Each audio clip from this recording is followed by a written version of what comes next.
7 habitudes qui vous empêchent de devenir une femme élégante. Bonjour, je suis Anna Gass, spécialiste des arts de la table, de l'étiquette, du savoir-vivre et de l'élégance vestimentaire. Aujourd'hui, parlons des principaux freins qu'il y a pour les jeunes femmes modernes de devenir des ladies. 1. Le manque d'intelligence. Commençons brutalement. Bon, qu'est-ce que je veux dire par là? C'est l'incompréhension moderne autour des termes féminité, élégance, beauté. Ça ne veut plus rien dire. Il y a une confusion. On considère que tous ces termes sont synonymes. Or, c'est faux. Et là, vous le voyez bien, moins on a de vocabulaire, moins on réfléchit, moins notre pensée se développe et profonde, moins on arrive à conceptualiser les choses. C'est une question politique. Je dirais même c'est un choix politique de nous abrutir tous. Voilà, abrutissons-nous les uns les autres. Bon. Et donc là, combien de fois, moi je le vois au quotidien par les commentaires que je reçois, l'immense majorité des femmes, et moi, il y a 20 ans, je ne voyais pas la différence entre le mot féminité, c'est féminin, c'est élégant, c'est joli, c'est gracieux. Pour moi, tout ça, c'était la même chose. Or, non. La féminité est un concept relatif à la masculinité. La féminité, donc, ça représente des attributs féminins d'une femme née femelle, avec des organes féminins. Bon. Et la féminité se définit par rapport à la masculinité. Ce n'est pas un concept absolu, c'est un concept relatif. Alors, l'élégance. L'élégance est le style vestimentaire des ladies. L'élégance ne signifie pas beau, joli. Donc, qualifier une tenue punk d'élégante, mais en fait non. Un blouson en cuir avec une tête de mort derrière et des clous sur le devant, ce n'est pas élégant. Ça ne veut pas dire que ce soit moche ou vulgaire, pas du tout. C'est juste que ça n'appartient pas à ce style. Bon. Et donc, la principale, à l'heure actuelle, voilà ce que j'ai mis en numéro 1, la principale chose qui empêche les femmes de devenir des ladies, c'est le manque d'intelligence. C'est la non-compréhension du vocabulaire. Pardon d'être brutal en le disant, c'est ma volonté, voilà, c'est pas de vous heurter, c'est juste de mettre le doigt sur le problème afin qu'il puisse être corrigé. Le but, c'est d'avoir une solution, de dépasser cela, et donc justement d'enchaîner, de grimper, de gravir, de commencer l'aventure de l'élégance. Voilà, c'est ça le but. Je le constate également avec les citations de Coco Chanel, pour ne citer qu'elle. Combien de fois quelqu'un me riposte méchamment avec une citation de Coco Chanel? Non mais, là voilà. Anachronisme total. Ce que Coco Chanel a dit dans les années 1920 ne peut pas être utilisé aujourd'hui pour définir la maison Chanel. C'est plus du tout la même chose. L'héritage Chanel aujourd'hui n'a plus rien à voir avec sa fondatrice. Voilà. Donc, là aussi, quand j'explique quelque chose sur les arts de la table et on me dit « Ah, mais au Pérou, au XVIIIe siècle, il n'y avait pas de fourchette. Donc, vous méprisez tous les Péruviens. » C'est de cet ordre-là, vous voyez ? Manque d'intelligence. J'ai pas dit que c'est zéro d'intelligence, mais juste manque. Mais heureusement, ça peut être comblé. Deuxième habitude qui vous empêche de devenir une femme élégante, c'est laisser la peur vous guider. La peur devient le principal moteur de votre vie. Vous faites les choses par peur ou vous ne les faites pas par peur. Là, par exemple, pour ce qui est de porter des jupes ou des robes, moi, à mon échelle, j'ai tout entendu. Croyez-moi, j'ai tout entendu. Et je m'en moque gentiment parce que moi aussi, il y a 15 ans, j'étais dans cette situation. Je ne voulais pas porter des robes et des jupes parce que je ne pourrais pas faire de vélo avec. À l'époque, je n'avais pas de vélo. Voilà, je l'avais laissé en berne chez mes parents. D'accord ? Donc, et de toute façon, au quotidien, je n'en aurais pas fait. Donc, me trouver une excuse, je ne vais pas porter des jupes, des robes parce que je ne peux pas faire de vélo avec. Oui, mais j'avais pas de vélo à l'époque, donc de toute façon, voilà, j'en ris maintenant, mais c'est... Bon, ça fait partie des excuses stupides que j'avais. Et nombre de femmes, vraiment, là, il y a des excuses valables, d'accord, mais nombre de femmes, en fait, se placent des excuses qui n'en sont pas. Et c'est parce qu'elles sont guidées par la peur. Et ça veut dire aussi à quel point l'impact des vêtements est important. Et à quel point les femmes, inconsciemment, s'en rendent compte. Parce que pour arriver à un degré, à une échelle où ça demande du courage de porter une robe, voilà, on ne traverse pas un pont en feu, d'accord, on ne vous demande pas de récolter $1 million pour sauver votre mère. Voilà, on vous demande juste de porter une robe par semaine. Voilà, c'est dire l'impact et le courage que ça demande. Donc, tout cela, je suis passée par là. Et justement, voilà, je vous dis, non, ne vivez pas dans la peur. Ne vous trouvez pas de fausses excuses. Troisième habitude qui vous empêche de devenir une femme élégante. Je sais, cette vidéo n'est pas facile à entendre. Bon, c'est de fréquenter les mauvaises personnes. Nous sommes la somme des 5 personnes que nous fréquentons le plus. Arrive un moment, si autour de vous, il y a des personnes qui s'habillent de façon indécente, qui manquent de vocabulaire, qui s'expriment essentiellement en gros mots, vulgarité, qui ont nihilisme des valeurs sociales, etc., etc., et bien, écoutez, vous allez finir par leur ressembler. À votre tour, vous aurez des mœurs légères. Bon, encore une fois, que ce soit bien dit, vous pouvez corriger cela. Il ne s'agit pas de se débarrasser de tous ses amis en un claquement de doigts, c'est pas ça. Mais vous pouvez dans un premier temps commencer à fréquenter les bonnes personnes, ne serait-ce que par les réseaux sociaux. Vous abonner à des comptes qui inspirent au beau, qui ont déjà, des gens qui témoignent, par exemple si vous souhaitez, je sais pas moi, perdre du poids, regardez par dizaines les témoignages sur YouTube de personnes qui ont suivi tel régime auquel vous êtes plutôt sensible, et quels sont les résultats, qu'est-ce qu'ils ont fait, qu'est-ce qu'ils ont mis en place, quel est leur chemin de vie. Je veux vous dire, quand j'ai commencé le Miracle Morning, c'est-à-dire se lever plus tôt, 1 heure plus tôt le matin pour faire ce qu'on a à faire, j'ai regardé des dizaines de vidéos de motivation de personnes qui pratiquaient déjà le Miracle Morning pour fréquenter ces gens-là, pour mettre dans cette ambiance. Et là, oui, je me lève très tôt le matin et je travaille. Et c'est facile. Pour moi, maintenant, c'est extrêmement facile. Mais donc, vous également, commencez à fréquenter des ladies, des apprentis ladies en ligne. Vous le voyez même, ne serait-ce que sur... quand vous êtes sur des comptes, même sur Instagram, et chaque jour, vous voyez défiler 1 ou 2 photos bien, jolies, c'est harmonieux. Ça a l'air de rien, mais voilà, ça a un impact sur nous. On s'inspire de cela, on respire par cela. Voilà. Soignez vos fréquentations. 4e point. Croire que la métamorphose va être immédiate et sans douleur. Bon, ça c'est quelque chose que je me garde bien de vous dire. Honnêtement, il y aura des bouleversements, il y aura des heurts. Vous allez arriver tôt ou tard à un moment où... Voilà, un moment difficile.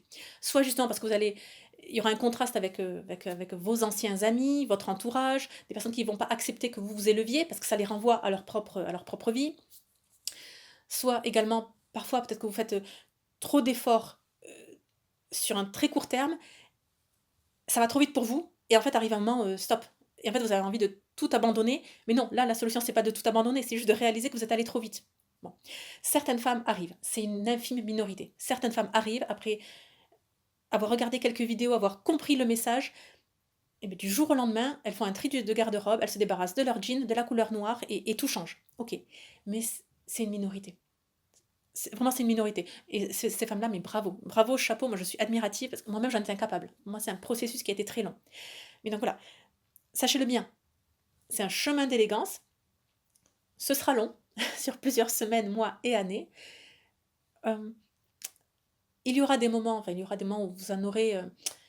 où il y aura ces heurts. Voilà, c'est que ces carrefours. Voilà, ces carrefours, et globalement, ces carrefours, c'est des moments où la différence va se voir entre la personne que vous devenez, celle que vous étiez avant et votre entourage. Et dans ces cas-là, vraiment, entourez-vous des bonnes personnes, des personnes qui vous soutiennent, qui admirent ce chemin, qui vous encouragent. Vraiment, vraiment. Et à ce moment-là, relisez vos notes. Vous repartez, ça, je le dis dans toutes mes formations, vous marquez la date du début de la formation dans votre agenda. Vous le marquez, et à partir de cette date, on va évoluer, on va traquer nos résultats par semaine, par mois, par trimestre, etc. Mais voir notre propre progression. C'est dans des moments, dans ces carrefours de la vie, qu'on a besoin de relire notre chemin, et à quel point on se dit ah oui quand même, oui, ah bah dis donc, j'en ai fait du chemin, ah oui, bah je suis contente d'être là où je suis maintenant. 5e frein qui vous empêche de devenir des femmes élégantes, c'est de croire que le goût de l'élégance et le savoir-vivre sont innés, que nous sommes nés avec et que ça ne s'apprend pas. C'est faux, ça s'apprend. Là, je veux dire, je pense qu'il y a au moins 20% des personnes qui considèrent que non, mais c'est bon, on l'a tous en nous, c'est naturel. Alors que non, c'est une question d'éducation. C'est une éducation qui autrefois était domestique, qui aujourd'hui ne l'est plus. Avec la déconstruction du monde, la décomposition de la famille, donc on ne transmet plus ces savoirs. Bon, c'est comme ça, tant pis, on va pas se plaindre, râler, ok, on constate les dégâts, mais on trouve tout de suite une solution. La solution, c'est de se former pour ensuite former nos proches, nos enfants, et transmettre le patrimoine immatériel. Bon, là, également, apprendre le bon goût, bon, c'est important. On apprend l'élégance, on apprend l'harmonie. Il y a différentes façons de l'apprendre. La première chose, en le côtoyant. Là, je vous cite un exemple. J'ai vu une série récemment. Donc, c'était une série sur le mode de télé-réalité, sur 6 ou 8 épisodes, où on suit un coach en finance. Bon, c'est très américain. Et voilà, donc le coach en finance donc, intervient, il parle. Donc là, c'est un épisode sur le couple. C'est très intéressant à quel point l'argent est un tabou dans le couple.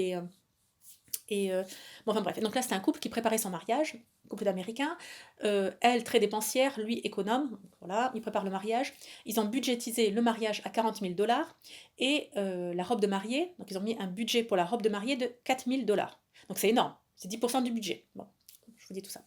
Et donc là on suit, les caméras suivent la jeune mariée, enfin la future mariée, qui rentre dans une boutique de mariage. Elle essaie des robes. Bon, que, déjà, petite anecdote, parenthèse, vous verrez, dans n'importe quel show, ou dans la réalité, lorsqu'une fiancée va dans une boutique de mariage, elle demande toujours une robe simple et élégante. Allez comprendre pourquoi on se retrouve toujours avec des choucroutes. Mais voilà, donc encore une fois, c'est une question, ce que je dis, le premier point. Qu'est-ce que ça veut dire simple et élégant?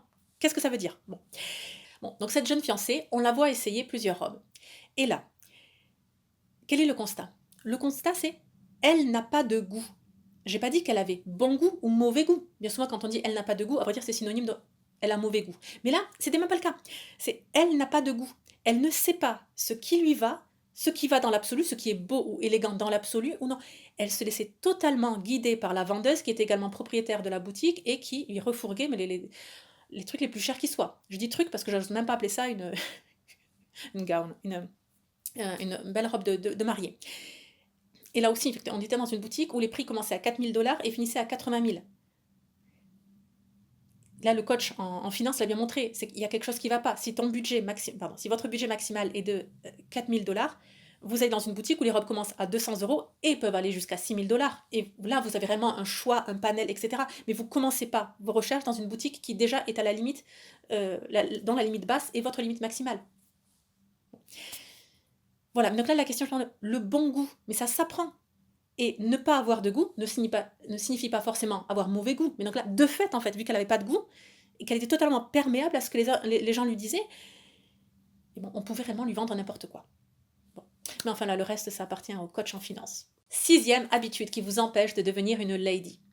Se plaindre constamment. Être tout le temps victime de. C'est jamais votre faute, c'est toujours les conditions extérieures. C'est toujours la météo, votre patron, vos amis, le transport qui arrivait en retard, la nourriture qui était comme ça, votre conjoint, etc. C'est tout le temps se plaindre, ne jamais prendre la responsabilité de votre situation. Oui, peut-être que c'est le train qui arrive en retard, mais écoutez, tant pis, c'est comme ça. Le fait est que c'est vous qui êtes en retard. Bon. Auriez-vous pris un train en avance? Peut-être c'était possible, peut-être ça ne l'était pas, mais bon, ça reste que, ok, mais vous êtes en retard, on assume les conséquences de ces actes. Bon, pourquoi je vous dis cela? 1. Pour constater le problème, mais surtout pour le résoudre.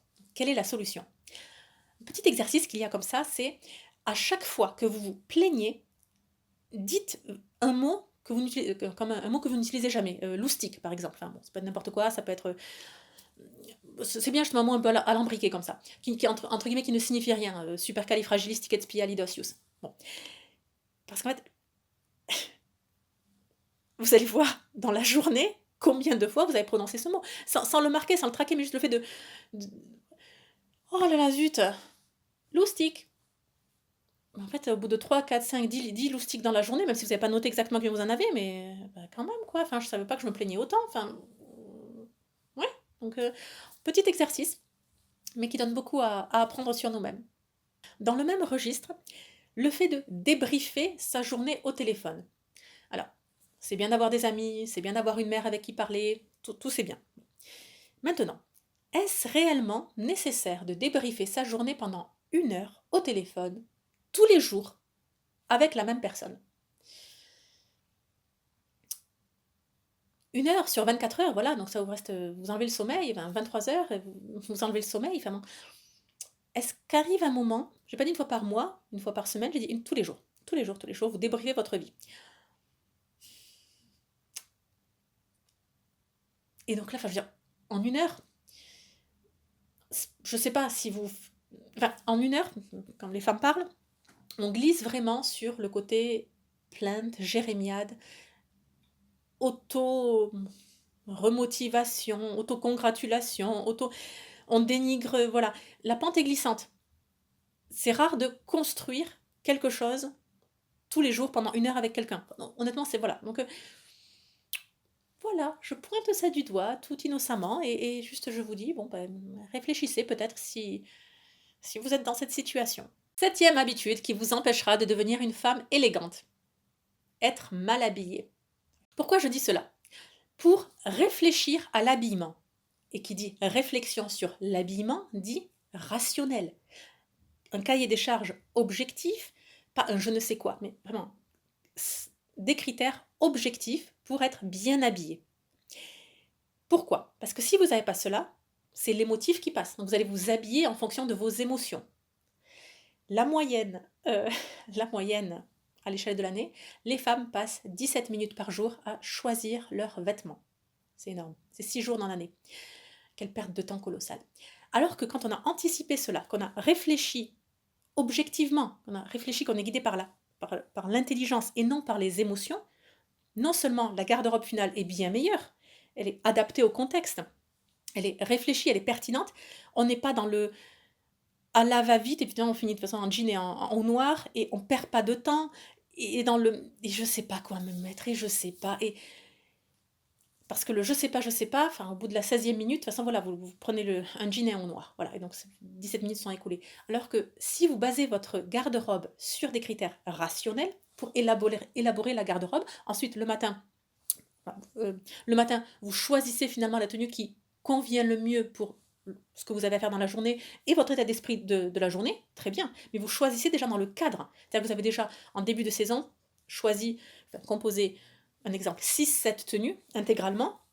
Ça va avec ça, ça va avec ça, ça, ça. Et vous savez que ça, c'est pour les 3 prochains mois. Et donc le matin, si vous ne l'avez pas choisi la veille, choisir les vêtements la veille, ça permet justement de les choisir rationnellement en fonction de ce qu'on a à faire le lendemain et pas de l'état d'esprit au réveil. Parce que l'état d'esprit au réveil, on resterait bien en pyjama. Voilà. Je dis ça, je dis rien, ou plutôt si j'en ai beaucoup dit. Très bien. Je vais conclure la vidéo ici.